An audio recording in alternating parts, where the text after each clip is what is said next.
দেখতে চাই, এলাকাকে সুন্দরভাবে আমরা বিনির্মাণ করতে চাই।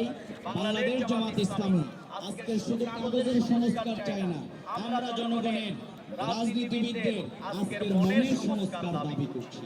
এই জন্য একজন যুবক গভীর রাতে যেমনি নামাজ আদায় করবে, তেমনি ফজরের নামাজ আদায় করে তিনি তার সমাজকে পরিচ্ছন্ন করবার জন্য, সমাজকে পবিত্র করবার জন্য, তার প্রত্যেকটি জায়গাকে ভালো করবার জন্য তিনি ভূমিকা পালন করবেন।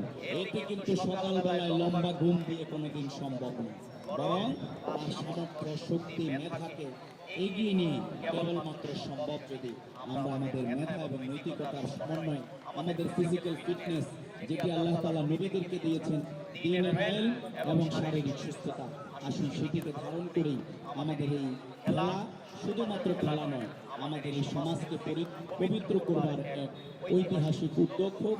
আগামী দিনের সম্ভাবনাময় বাংলাদেশ গড়ে তোলবার এক নতুন জাগরণের চেতনাকে উন্মোচিত করুক। আমাদের এই নতুন প্রজন্মের হাত ধরেই আগামী দিনের বাংলাদেশ মালয়েশিয়া এবং সিঙ্গাপুরকে খুব অল্প সময়ের মধ্যে অতিক্রম করতে সক্ষম হবে।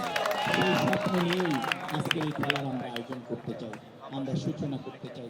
চূড়ান্ত খেলা আমরা আপনাদের সবাইকে পাবো।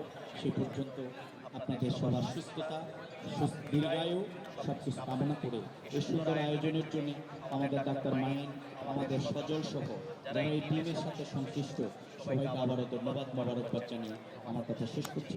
আল্লাহ হাফেজ। বাংলাদেশ জিন্দাবাদ। আসসালামু আলাইকুম।